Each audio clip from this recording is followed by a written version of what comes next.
ഇന്നലെ ഡാൻസ് ക്ലാസ്സിൽ അത്യാവശ്യം നല്ല സിൻസിയറായി വർക്ക് ചെയ്തതിനാൽ നല്ല വിശപ്പ് തോന്നി. ചൂടായതുകൊണ്ട് നോൺ വെജ് ഒന്നും കഴിക്കണ്ടാന്ന് വിചാരിച്ച് നേരെ ഭാരതിലേക്ക് വിട്ടു. അവിടെ വെജ് ബിരിയാണി കഴിക്കാനായിരുന്നു എൻ്റെ ടാർഗറ്റ്. പക്ഷേ ബിരിയാണി കഴിഞ്ഞൂട്ടാ എന്ന വെയിറ്ററുടെ ദാക്ഷിണ്യമില്ലാത്ത ഡയലോഗ് കേട്ട് എൻ്റെ ഹൃദയം തകർന്നു. എന്താ പറയുക, വിധിയുടെ വിളയാട്ടം. മെനു കാർഡിലെ ഐസ്ക്രീമിൻ്റെ ആകർഷകമായ ചിത്രം എന്നെ പ്രലോഭിപ്പിച്ചു.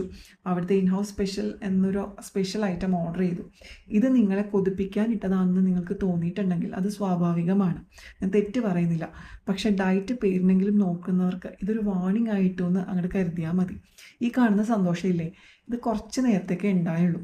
അങ്ങോട്ട് കഴിച്ച് വന്നപ്പോൾ ഉണ്ടല്ലോ, എൻ്റെ പൊന്ന് സാറേ, പിന്നെ ചുറ്റുമുള്ളതൊന്നും കാണാൻ പറ്റില്ല എന്ന് പറഞ്ഞ അവസ്ഥയെ മൊത്തത്തിൽ കിറിഞ്ഞ് കിളി പോയ അവസ്ഥ അത് ഇപ്പം കാണാം. നിങ്ങൾക്ക് ഇത് കഴിഞ്ഞിട്ട് ഉള്ള അവസ്ഥ ഇപ്പം കണ്ടോ.